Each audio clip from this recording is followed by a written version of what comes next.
पैगम्बर दो आलम सल्लल्लाहु अलैहि वसल्लम ने हज़रत अनस रदी अल्लाह ताला अन्हु को चंद नसीहतें फरमाई। काम बड़ा आसान है और उसका अजर और उसके फ़वाइद बहुत ज़्यादा हैं।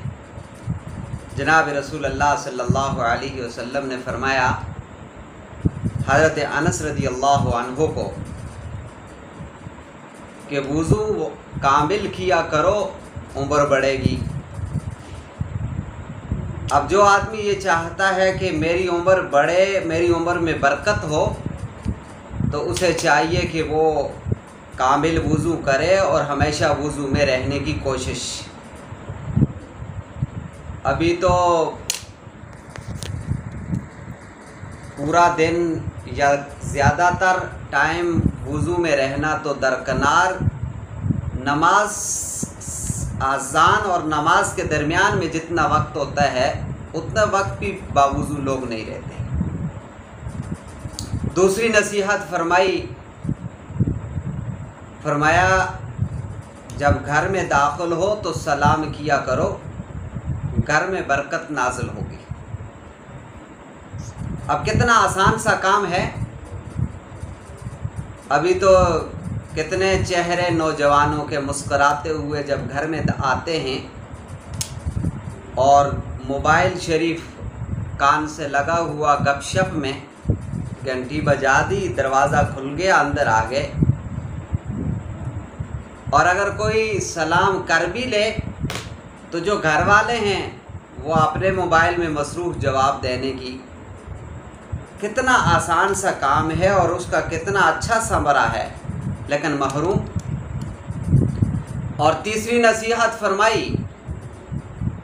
फरमाया अफ़शुस सलाम बैनकुम, कि सलाम में जो है वो अफ़शुस सलाम बैनकुम,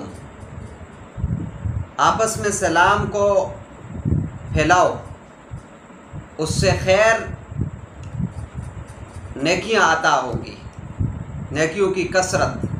बल्कि सहाबा-ए-किराम का तो मामूल ये था कि सहाबा-ए-किराम का मामूल ये था कि वो थोड़ा सा दूर जाते, मजलिस से उठ के थोड़ा सा दीवार से पीछे होते, फिर आते अस्सलामु अलैकुम व रहमतुल्लाह। और हम बाज़ार से भी वापस आ जाते हैं, फिर भी सलाम की तौफीक नहीं होती। चौथी नसीहत फरमाया चाश्त की नमाज पढ़ो, अहलुल्लाह के साथ तुम्हारी निस्बत बढ़ जाएगी। और पांचवी नसीहत फरमाई जनाब रसूलुल्लाह सल्लल्लाहु अलैहि वसल्लम ने कि बड़ों का एहतराम करो, छोटों पे शफकत करो, क़यामत के दिन मेरा कुर्ब नसीब होगा। अब देखिए कितना आसान सा काम है बड़ों का एहतराम करना, तो वैसे ही एक इखलाकी फ़र्ज़ है। और छोटों पे शफ़क़त करना वो भी अक्ल सलीम तस्लीम करती है। और फ़ायदा क्या है? कल क़यामत के दिन जनाब रसूलुल्लाह सल्लल्लाहु अलैहि वसल्लम का कुर्ब।